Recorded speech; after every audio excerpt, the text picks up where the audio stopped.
সন্তানকে কোলে নিয়ে ট্রেনের কামরায় ঘুমিয়ে পড়েছিলেন এক নারী। দীর্ঘযাত্রার ক্লান্তি ভুলতে একটু চোখ লেগে আসায় যেন তার জন্য কাল হয়ে দাঁড়ালো। ঘুম ভাঙতেই দেখলেন পাশে নেই ব্যাগ। চুরি হয়ে যায় তার নগদ টাকা, মোবাইল ফোন ও গুরুত্বপূর্ণ ব্যক্তিগত নথি। এরপর তিনি যা করলেন তা দেখে রীতিমতো হতবাক সবাই। ঘুম থেকে উঠে চুরির ঘটনায় ক্ষোভে দুঃখে নিয়ন্ত্রণ হারিয়ে ফেলেন ওই নারী। এরপর শুরু করেন তাণ্ডব। ট্রেনের কামরায় পড়ে থাকা একটি সাদা বোর্ড দিয়ে তিনি বারবার সজোরে আঘাত করতে থাকেন ট্রেনের জানালায়। এক পর্যায়ে জানালার কাচ চুরমার হয়ে ছড়িয়ে পড়ে মেঝেতে। এরপরও যেন থামছিল না তার রাগ। পাশে ভয়ে বসেছিল লাল পোশাক পরা এক শিশু। তার এমন কর্মকাণ্ডের ভিডিওটি সামাজিক যোগাযোগ মাধ্যমে ভাইরাল হতেই শুরু হয়েছে তোলপাড়। ক্ষুব্ধ নেটিজেনদের একাংশ রেলওয়ের দুর্বল নিরাপত্তা ও সিসিটিভির অভাব নিয়ে প্রশ্ন তুলেছেন।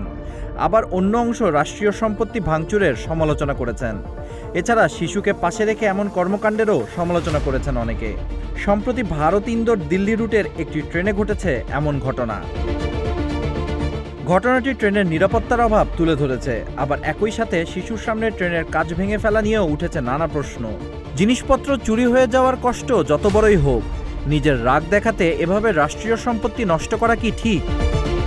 Abid Hasan, green TV digital.